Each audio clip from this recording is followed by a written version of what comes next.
they're off. And yeah, just make a decision already. I mean, I'm paying for it and I get access, which is great. Like my tie? I cut it. I do. I mean, here's my feeling. I feel like if you see the value in it, then just go. If you don't see the value because it's not representative of this moment in your entrepreneurial journey, then cancel it. It is because it's a credential point. Hey, we're part of ATV. And it also gives me access that I don't currently use because we're busy enough in sales right now to do that. But I'm planning on doing more. I'm trying to actually become a mentor down there. And then I would commit to every Friday. That's cool. That's really cool. You want to write me a recommendation to Julie Pierre that you should put this guy on for marketing for LinkedIn specific? Sure. Oh, please do. I'm looking for a recommendation. Awesome. Yeah. All right. Absolutely. Are we recording? We're recording. We are. It's easy. Welcome to another episode of Never Been Promoted, where we help you unleash your entrepreneur inside you. I bring on other entrepreneurs, other experts, people around the world who are ahead of you in your journey and are going to give you some advice in your journey itself. Today, I have Mary Drumond, who is the VP, the executive, the head honcho of marketing for Neighborly here in Atlanta, Georgia, out of the Atlanta Tech Village. And Mary, how are you doing? Hey, Thomas, how are you? I'm glad to be on and share a little bit about my journey in marketing and in entrepreneurship, in fact. And hopefully I can inspire a couple folks out there with some cool ideas and what has worked and what hasn't worked for me. And maybe it'll even get some more people on your show. Who knows? You know, I will take good people on the show like yourself. And I think, you know, your journey, and we've talked, you know, several times off camera, maybe give everyone a little background on you. I know you filled out the forms, but I'm going to have you just repeat all the stuff so I don't have to do it. I outsource. Some people call it lazy, but tell me about yourself a little bit and let everybody know your credentials. Surprising though, because you added some red tape in there. It's not very entrepreneurial of you, I will say. But it's enabling processes in the background. I got you. Okay. Well, I'm down with it. So a little bit about me. I actually started my career in education. I was an early learning teacher for the first couple of years of my life, and that set me down the path of opening my own company in education. And that was when I was 20. So I founded my first company when I was 20. I ran that for 11 years.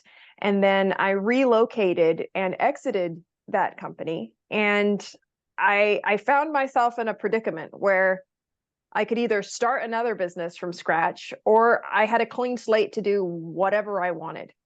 And marketing was maybe my favorite part of when I was an entrepreneur and kind of running everything and wearing all of the hats. Marketing was my favorite hat.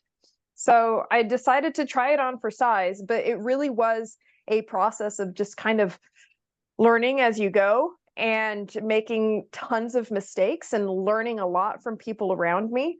But I think that when you approach anything with an entrepreneurial mindset, you go really far, really quickly. And that's kind of what happened. You're always looking for perhaps the next hack. And I say that kind of lightly, because I know that it at this point it's tech jargon and it's become ridiculous, but it's a mindset. You're not following the best practice manual, because if you're doing that, you're doing exactly what everybody else is doing and you have no advantage. So the idea that you're always trying to do the next thing and you're always staying ahead somehow, that really worked for me. And that's what kind of set me on my career path in marketing and in customer experience, which is my side hustle. And it's just an exciting place to be. I love marketing. I'm currently head of marketing at Neighborly Software, which is a GovTech company. And this is an absolute first for me, because my first organization was B2C, my second organization was B2B, and now I'm B2G. So I don't know what's left, but I've got to tick off all the boxes. So, I mean, that's it in a nutshell. That's it. You touch on so many good things there.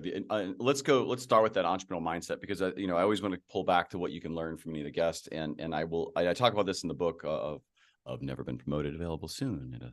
Anyway, the idea is that your entrepreneurial mindset is where you're not complacent. This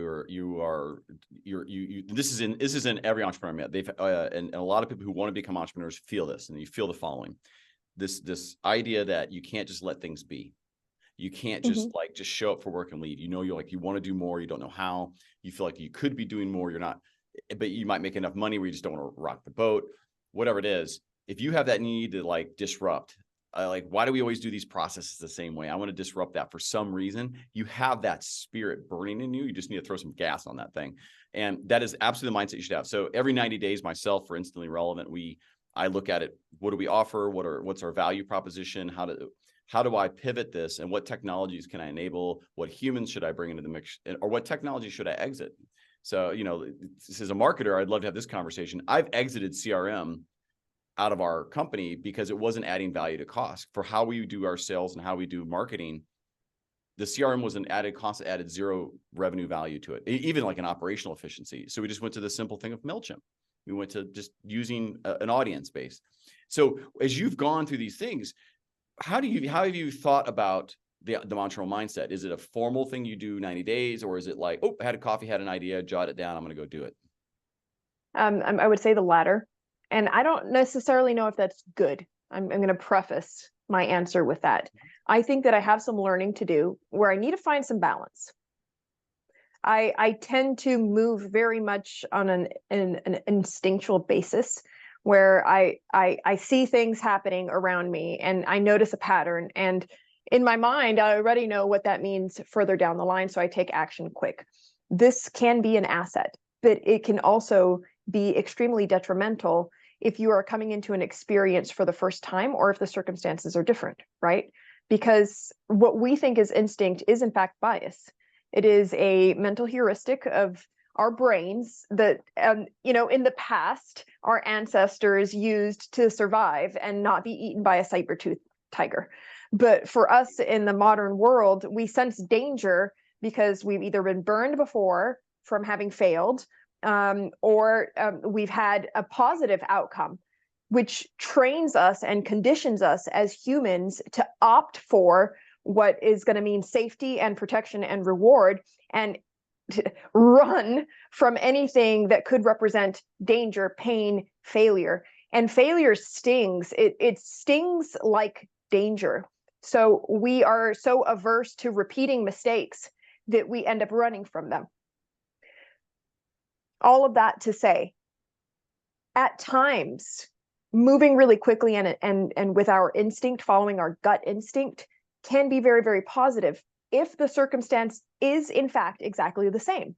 But if there are nuances, if there are new variables, then we could be making the wrong decision because we don't take the time to stop and analyze all of the factors and add that to the equation before making the decision. So the part of me that needs to continue to grow and excel and become a better professional tells me that my gut instinct or my knee-jerk reaction decision-making techniques need to, in fact, slow down and take in all of the factors in that scenario before making a decision. That being said, it brings to mind a very recent situation that happened, in fact, yesterday, where the VP of sales that works very closely with me at Neighborly Software, his name is Eric Grebler. I'm going to make him listen to this podcast because I'm giving a little shout out to him right now. He approached me and said, Mary, I don't think that the email marketing that you are doing is working.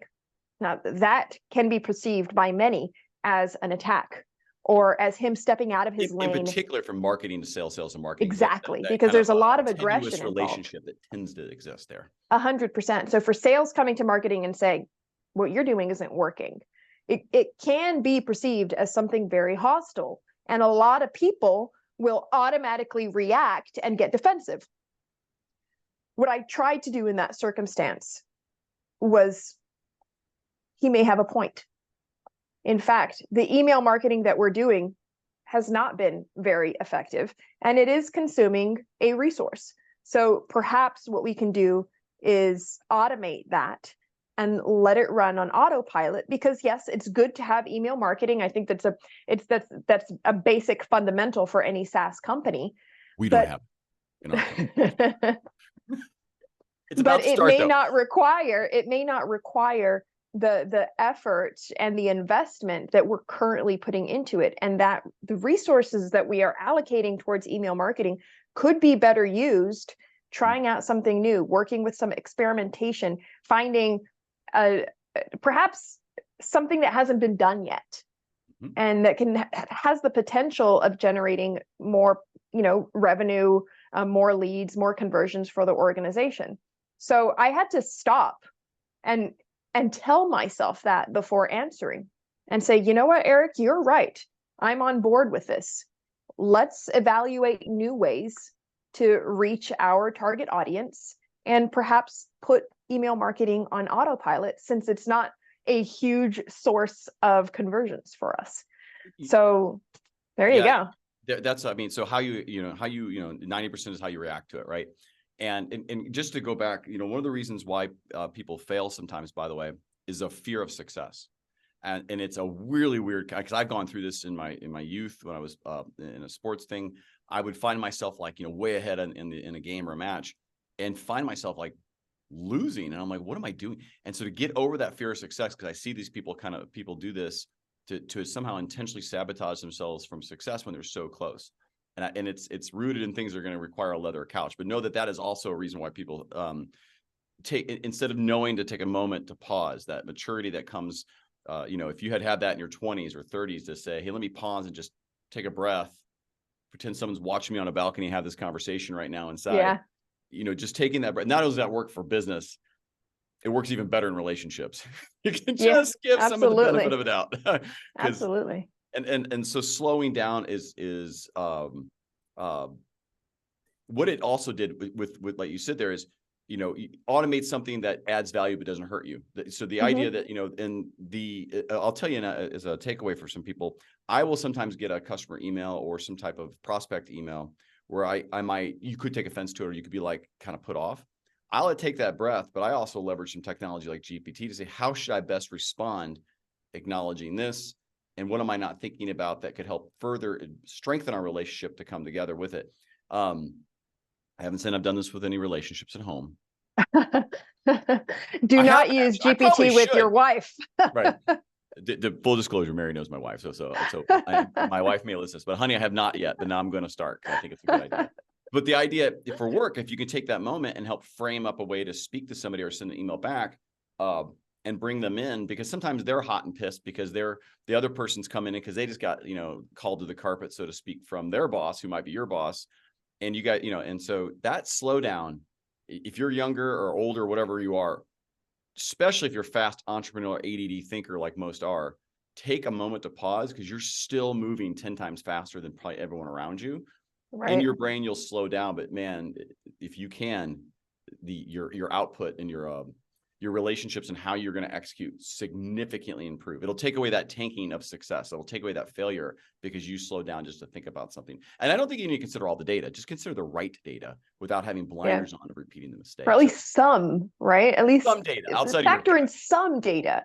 And that's kind of where I think that it's a difficult balance for entrepreneurs, because if they slow down too much, they're dead. Yeah, right. And the profile of most entrepreneurs is people who are extremely fast moving and who trust their gut, to an extreme. And that's what has always proved to be a variable of success for those types of individuals, for entrepreneurs. So it's extremely difficult to say, hey, that one thing that you do that has made you succeed up until this point, you need to change that. That's not ideal. That's a difficult pill to swallow. It's something that was really difficult for me.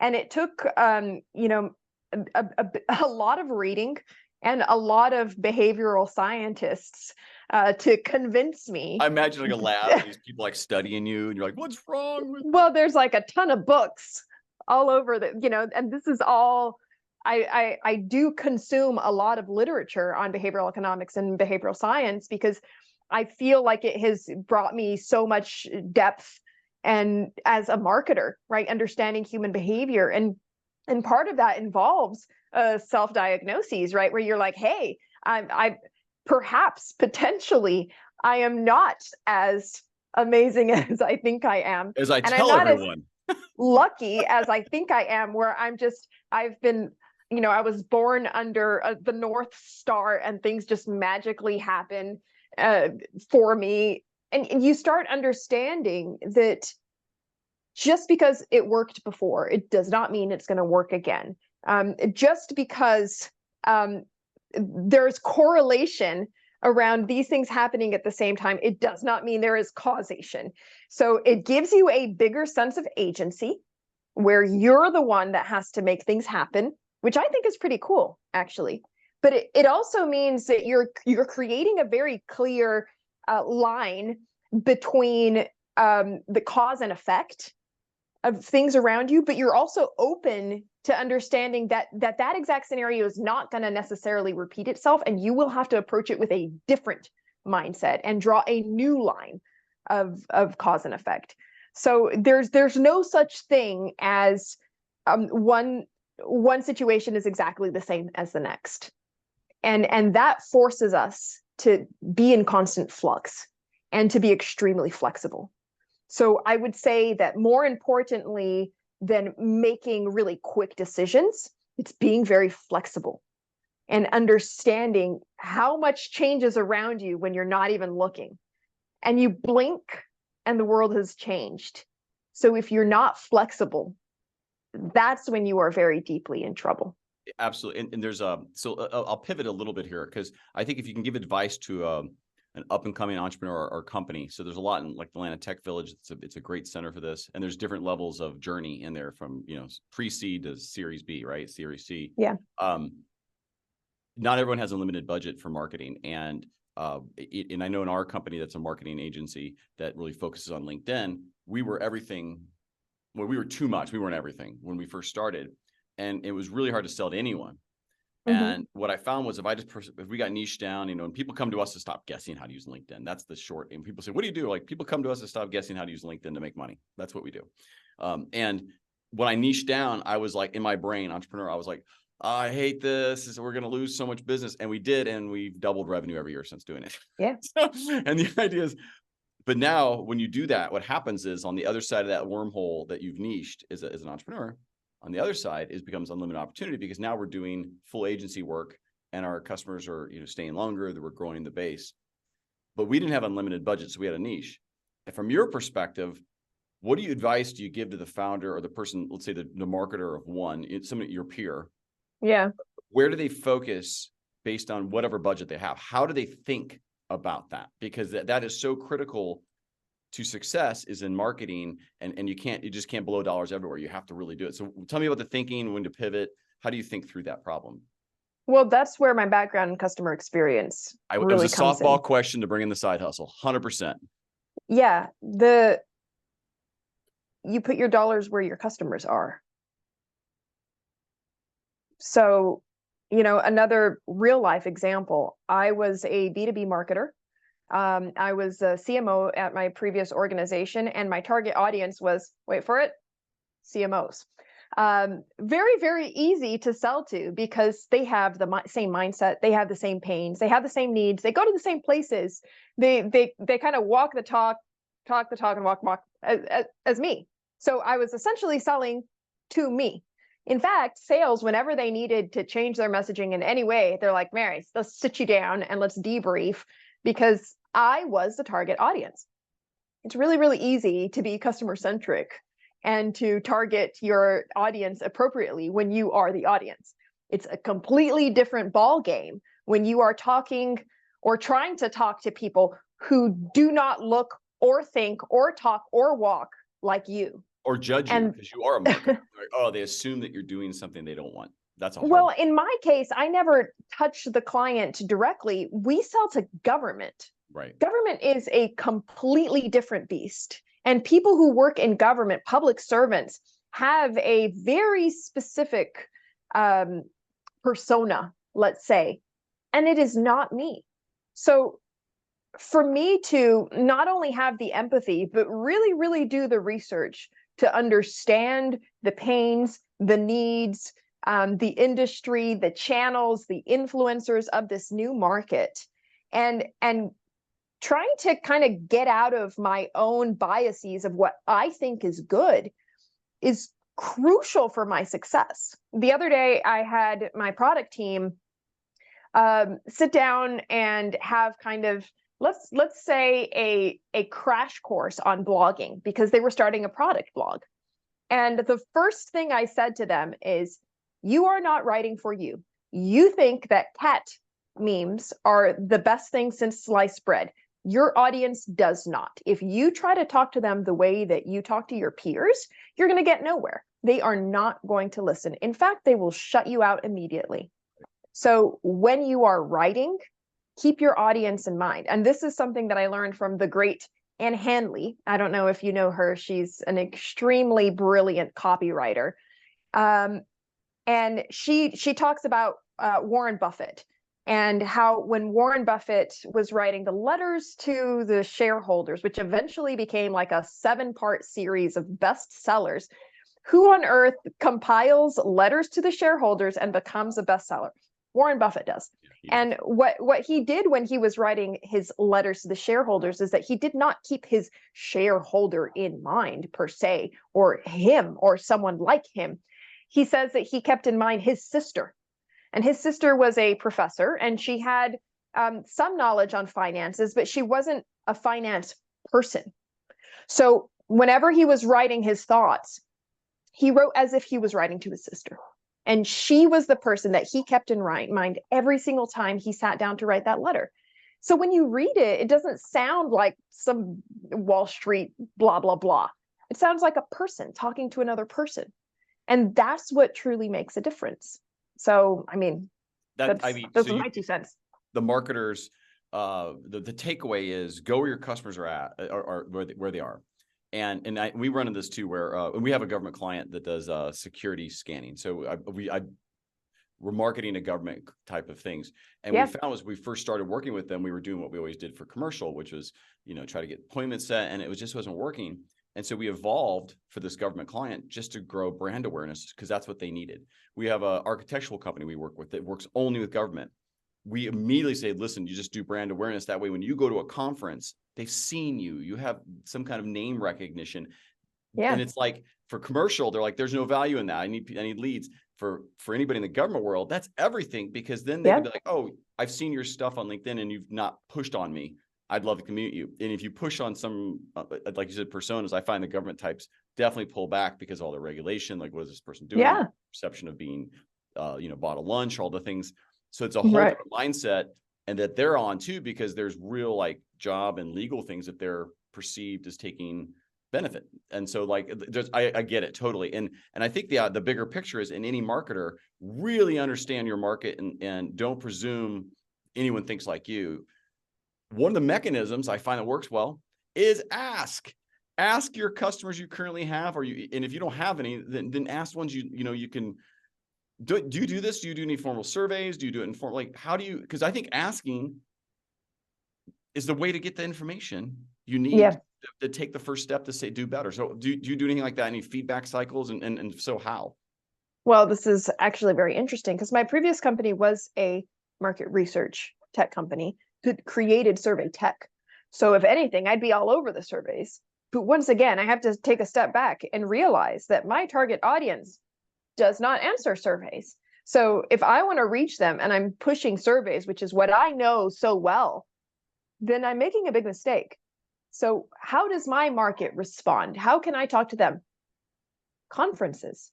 They go to trade shows, they go to conferences, they go to events, and at these events, they're very open to having conversations. So myself and the head of product at Neighborly Software, we go to conferences. And when we go to conferences, our sole goal is to have one-on-one conversations with our target audience and understand them. And we do it very casually. It doesn't feel like an interrogation or an interview, but in truth, we're sitting there and our minds are like scheming through as we're listening to these people talk about their day-to-day, what their pains are, what their needs are, which solutions they're using, which ones work, which ones don't. And it's amazing how when you have a face-to-face interaction with someone, how differently they open up. So again, this is what's true for my industry. It doesn't necessarily mean it's true for everyone else's. In fact, the survey tech that I used to work with, is kind of the go-to for most organizations, especially those that have such a large number of customers that if they tried to reach them one-on-one, they never would, right? So in my case, I have a finite market, and it's very easy to speak to a handful of customers and have that be an accurate representation of my demographic. But if you are a marketer that has hundreds of thousands of customers, then how big does your sample size have to be in order for you to get accurate statistic representation of what your full universe of customers thinks, right? So the important thing is adapt, and again, be flexible, right? And be okay with going outside of your comfort zone and outside of your experience to mold into the market that you're trying to reach. 100%. And you nailed so many pieces there. And importantly into that, if you have any market size, because we work with companies that are on the back end, let's say, of spamming people for the last 18 months. They're like, no one's interacting with us. I'm like, well, yeah, because you had 10,000 people you could have sold to. You spammed all 10,000, 9,000 actually hate you. And you're they're like, I'm never speaking to them again. Maybe 1,000 politely, 500 cared. The point is, if you ruin your brand on any market set through improper marketing in a way that people don't want to interact with, or find at best no value, you're killing your market for future long-term growth, and you're going to hit a plateau and then decline.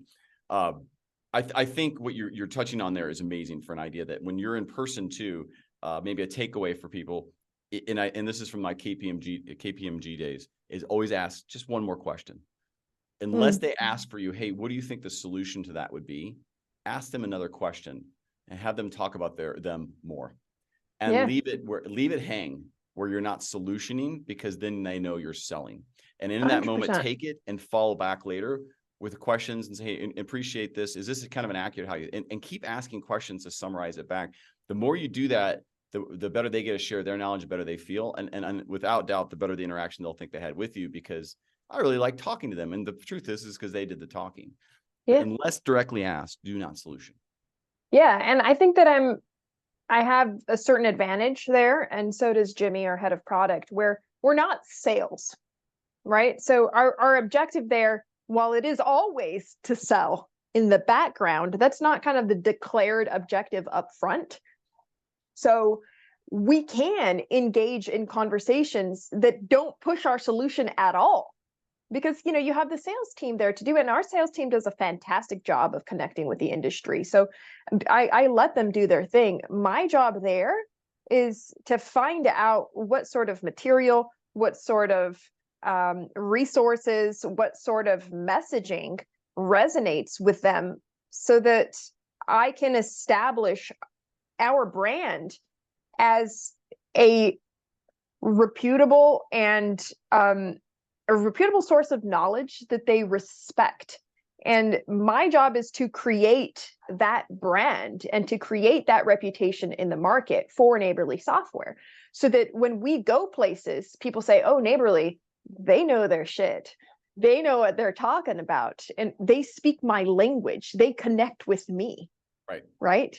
And absolutely. What we're pushing there is brand identification, right? Where people feel represented by the brand that they use, or they want to use you because they feel represented by you, right? Absolutely. Do you find, so I'll extend that to sales. So you set the brand up, you set up the interest, let's say, as a marketer. Now, in some companies, you're founder-led sales, so you're somewhat doing some marketing and sales yourself. But based on where you are in any sales situation, here's a little takeaway as well. I believe drive still what marketing is doing from the idea of the value. And sales, I think, brings into, let me explain where in our offering, the problem you have has the value. There's no mention of selling. It's more of like, hey, if you buy this, it's more of like, let me talk about this pain and where we see the value, where we solve this problem and have a discussion. And if you do this, a lot of salespeople don't do this. They just work on the, hey, what's the contract? And it's like, you're at that point, that's not even sales. That becomes like sales operations behind the scenes, or some kind of like, deal closing. But the truth is, like, the driving to the value and don't push so damn hard is really where you are. And even in marketing, you're upfronting that, you're learning it, and sales is really showing it. And those two together, when done well, is in particular in any industry, is so critical, not to sell, but allow people just to buy from you at the end of the day. Yeah. My main job is to connect with people. That's what marketing is supposed to be in my market. I connect with people. And then once they are connected, we can then sell to them. But if there's no connection prior, then why am I going to stand out in their mind? Why am I going to be their go-to SaaS solutions provider, right? There are very few markets out there where you're the sole player, right? And even if you are the sole player, it won't be for long. That's right. So doesn't happen very long. If you have a market that's buying from you, someone else is going to notice, and they're going to kind of want a piece of that pie. I mean, so yeah, that's how you become a unicorn. And the truth is, if you think you're the only one, do a Google search, because you haven't yet. Right. And like at some point, some kids in the basement somewhere are, mapping out your target audience and strategizing to take it over. Yeah. No, but I mean, like the general thing is that you're never alone. You are never without competition. What is going to make you stand out to your customers? In many, many cases, it is reaching them through ads or showing up in front of them. Direct to consumer, 100%. Like I think that if you are an apparel brand for kids in their 20s, the cool kids in their 20s, if you're not on Instagram, you're making a giant mistake, right? Something. Even TikTok now, at this point as well. Yeah. But I mean, when I go on Instagram nowadays, it's the same behavior that I used to have when I was at the mall, right? This is entertaining. This is great. I'm having, I'm spending some time of leisure going through the mall, and oh, look at that beautiful dress in this window. That's what the Instagram experience is for me. Oh, my friends had a baby. Oh, nice. Oh, cool party. Ooh, look at that dress. So if you're doing direct consumer sales, then that's where you need to be. But if you're doing government sales, if you are doing high level, I don't know, your demographic is very, very much in their 60s and 70s, then maybe you should go to Facebook, because that's where all the old folks are. Or show up at the conference. Or show up at the conference. Or, there's also the fact of the time. What's going on at that time in the world? Right. Because maybe people were burnt out of conferences a couple years ago. But let's all remember that nobody could go to conferences for like almost 3 years. So there is a renewed interest to get out of the house, seeing people, in being in person, in connecting with other humans face to face. So guess what? Everyone is at the trade shows. The trade shows are bussin'. I mean, like, that's where everybody is right now. And if you are a B2B or a B2G or whatever, and you're not at those trade shows and you're not showing up in person, you are definitely missing out at this time in history where people crave human interaction so much, and they're really excited to be at trade shows, which was not the case in 2019. In 2019, everyone was walking around trade shows like this, and they're like, oh my God. And now everybody's really excited about it. They're like, what? We're doing activities? A bus tour? So, oh, I've seen New York 50 times. I don't care. I'm getting on the bus. Yeah. So there is a renewed interest in that. So you have to pay attention to what's going on, and you have to stay on top of it. Maybe at some point we're all going to get bored of going to trade shows and conferences, and we're going to go back to something like virtual webinars and summits, which was the thing 2 years ago. And if you weren't doing a virtual summit 2 years ago, then you were completely outdated. So I feel like there's a bit of redundancy in what I'm saying, but it goes back to be flexible and be malleable and change with the times and change with the technology and change with your market. Well, it goes up and down, right? So where people want to go, and now you have to have mixes. You do have to have a digital piece with it, and it depends on where you are in your cycle, because digital might make sense for your business. Mm-hmm. So we're about 15 minutes left here. So I'm going to put you on the warm seat now. Okay. We'll do a hot seat. But before we start into the warm seats, it's your chance. Though Neighborly did not sponsor this episode, I want you to know, I'm going to give Neighborly. Is Neighborly.com? I think it's Neighborly.com. Neighborlysoftware.com. Neighborlysoftware.com. Yep. No, most people would have gone to Neighborly.com and been like, what the hell is this? That's another company. Neighborlysoftware.com. Neighborlysoftware.com did not sponsor this. But if they did, what would they say? That's an interesting question. I think that they would say that the most important thing to Neighborly Software is, in fact, their mission, which is to help communities help people. And of all of the companies that I've worked with and encountered, they are perhaps the company that truly lives the mission and values that they have set forth. They are 100% purpose driven, and every single person that is in that company wants to make a difference and change communities. And that is the most beautiful thing about working at that organization. The work that we do, even though it's software, even though it's tech, has a direct impact on the lives of low-income families all over the country. So what it does is it creates a group of really, really beautiful humans who actually care so much about other humans. So I think that that's what anyone from the company would talk about if they were here right now. We are on a mission to help communities help people, and that's what we are going to continue doing every single day. That's a great shameless plug. It was well done. I almost just like stood up, shed the tear. But you see, here's the thing. It does come, it's authentic because I believe it. Yeah. And it's not only me believing it, it's every single person that joins that organization truly believes that. So when we talk about it, it doesn't sound like a plug. It sounds like something that we care about and something that we're passionate about. It is. And I think if, maybe the takeaway if we kind of move forward here is whatever your mission statement is, don't do it because you think people want to hear it. Do it because you truly believe in it. And your organization, and if it's focused correctly, that's that relentless belief in yourself. And I think that's a big piece. So maybe one of the ideas is you have to relentlessly believe in your idea, but not to the point where you put blinders on and don't know how to adapt the idea to meet the goal you set off to do. So ideas versus goals are slightly different, or intent of what you had started, because it won't be the same thing as an entrepreneur that you set off initially to be. It will evolve to solve whatever the initial problem is. And sometimes you realize your problem was too small and it becomes bigger. So I think what Neighborly Software is doing is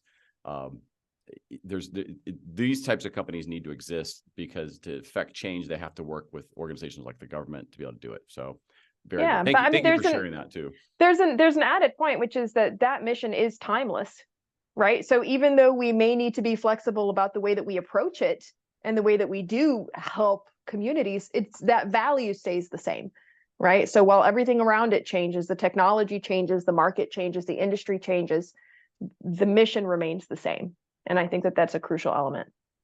Absolutely. Thank you for that. All right. You ready for the warm seat? Warm seat's a little. Was that the lukewarm? What was that? It's like the mid sitting on a bidet. Okay. Like the warm bidets, those little toilet seats. I love those things. I can't anyway. I like when I travel or something else, I'm like, oh, cold seat. Oh, yes, I sit. That's cool. We won't get into those details, but it's more comfortable and way cleaner. Okay, here we go. What's the one thing you wish you would have known before starting your entrepreneurial journey years ago? It might have to do with what I talked about earlier on, which is that, go with your gut to a degree, but calm down a bit. You're not that smart. You're not that brilliant. You're not that lucky. Certain things happen that are by chance, and you can't rely on having that same luck over and over again. At some point, you're going to encounter an obstacle or a barrier or a challenge that you haven't encountered before.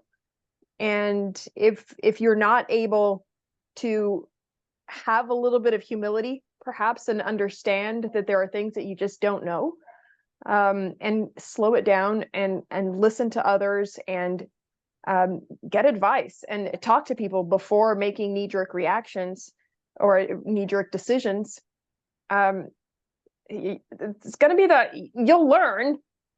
The experience will count for something because they'll be learning, but it will be the school of hard knocks. Yeah. And, sometimes that learning has a small consequence on your whole journey. Other times it carries impact that changes everything, sometimes for good, sometimes not for good. So we are very few decisions away from making a decision that can end your company.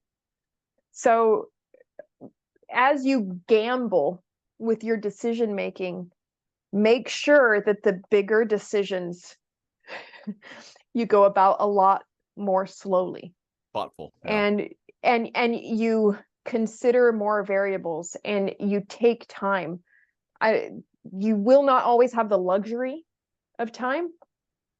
And that's where there's no way around it. So much of success has to do with dumb luck and you being in the right place at the right time, and that 50-50 chance of being right and being wrong. But, don't overly chastise yourself for your mistakes, and don't overly congratulate yourself for your successes. And make sure that with every single step, you're factoring in why this went right or why this went wrong, to carry learning that is data-based into your next decision. So that's what I wish I knew. And of course, that comes from the sting of failure, 100%. And if you slow down, you'll learn from it and be more thoughtful and do these things. But having a conscious idea that I'm going to slow down is enough to slow down and to do it and just take the pause. So, the next question is absolutely 100% data collection for my next book. I'm thinking of calling Asked to Leave, which will be much more humorous for all the reasons why I've been asked to leave jobs and other people in the world. And it's based in the following question. What is one thing, it's humor-based here, what is one thing you wish you would not have done in your career or in your entrepreneur path? Worked with family. Ha! I made that decision as well early. And my wife did stop me. She's like, don't. I'm like, all right, good point. Do not work with family. It's so tempting. It's so easy because it makes sense, right? It makes so much sense that you either, you have your spouse or a sibling working with you. Inevitably, there will come a moment where a tough decision will need to be made. And there is no such thing as separating work from personal. That's not a thing that exists. So even though it may work for a portion of time, there is going to be another portion of time where it's going to suck. And if, like me, your home is your refuge and it's where you go to get away from work, that no longer exists if you work with family. So great advice. Do not work with family. I mean, I think that you can write a whole book on that. When it went wrong. So, we look back, right? Now you're at time zero, though, relative to the future. What are you doing to prepare yourself based on your own advice? What are you doing now to prepare yourself for the future? I think about this all the time when I encounter marketers that are older than me, especially when I encounter marketers who are older than me who still feel like they're in the market of the early 2000s. And it's very sobering because that could be me in 20 years. Yeah. So what do I have to do to make sure that doesn't happen? I mean, nowadays I'm lucky. I'm, 39. My children are teenagers, so I have that connection with the youth, right? At some point, my children are going to be out of the house. So what am I going to be doing? Having cool conversations with my grandchildren to find out what the cool new lingo is? Like, I don't know what I'm going to do to make sure that I keep my finger on the pulse of the market, but I need to figure out a way to do it. Yep. And it haunts me, Thomas. Yeah. It haunts me. No, I get it. I'll tell you what I'm going to do. I'm going to find the company that wants me to think like an old marketer. So I don't have to change. No, I definitely will. Start selling senior living at some point. Right. I'm going to show you how to do a wheelchair race. Anyway, that's a great point. So the idea is that how do you keep yourself from becoming a dinosaur or relic in a cutting market? And the other question you should ask yourself, should I try to be still that young thinking entrepreneur at 50? Or should I figure out a way to position myself to hire the right person to think that way and just be their mentor? So I'm thinking the same thing.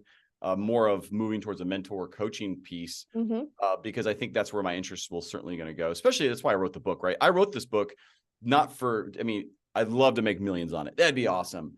I'm less concerned about that than I am. I wrote it for 3 people, which are my 3 kids, so they can understand how Daddy was thinking, feeling, and how it impacted our relationships with friends, family, my wife, while I'm building my company. So they have a perspective when they actually get older and care to read of that's what it was like to be an entrepreneur as a dad. And that's who it's for. And if those 3 read it and they got something from it, I've accomplished my goal completely. And so that's how I think about it, is what am I going to do in the future? All right. Yeah. Thank you for that. This has been so insightful. We're winding it in. We're bringing it home the plane. All 3 wheels appear to be out. Is it 3? There's probably more than that. You ready for the hot seat? I don't know. Here comes Yeah. the hot seat. It's not that hot. It's easy. All right. Quick questions. And by the way, complete data collection for future sponsorships, just so you know. Anybody listening, but it also should help you as well. What's your favorite scheduling technology for calendars? I use Calendly. I can't help it. They're an ATV company. Like, I must, Absolutely. Atlanta Tech Village, by the way, not sponsoring it, but Allie Merritt, you're going to be on the hook soon. I'm going to hit you up. Don't worry. She's the managing director of Atlanta Tech Village, located in Buckhead, Atlanta. Favorite CRM?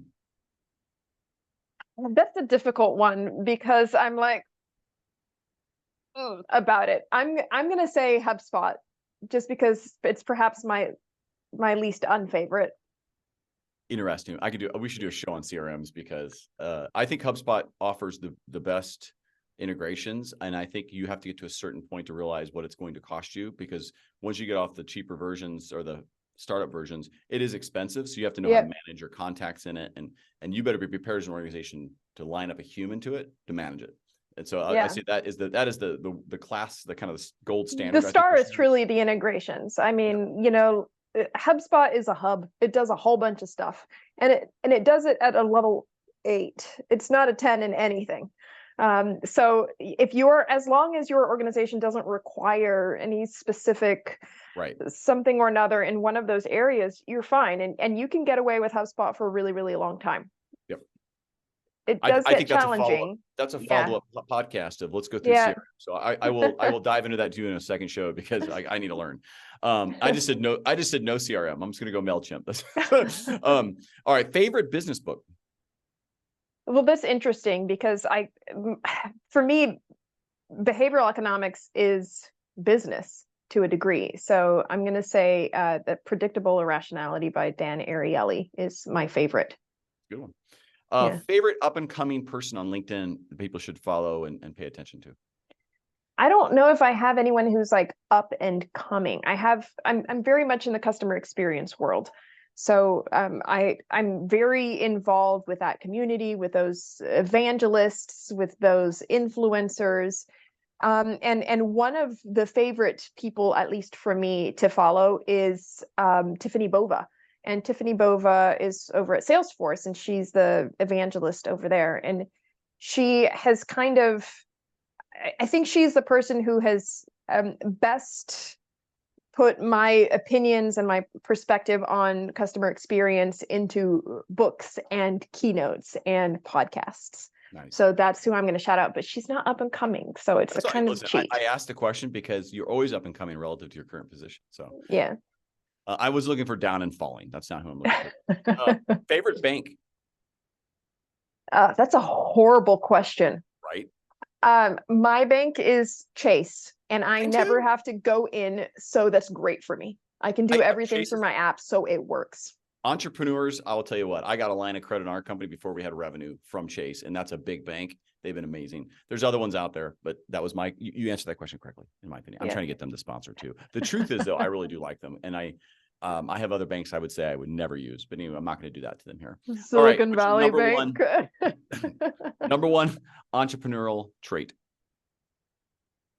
That's difficult. I would say grit. Grit is probably the best one to stick to. Because I think don't quit, figure it out, keep in there, keep fighting all through that it. stuff. Yeah, agreed. That's one of my favorite ones as well. Here's my last question. Have you ever been promoted? That's interesting. I've always been very responsible for my own promotions, and most of them came in changing jobs. That doesn't count. So I got lots of those. It doesn't count, right? Those do not count as promotions. So no. Mary Drumond may join the Never Been Promoted Club. You're in.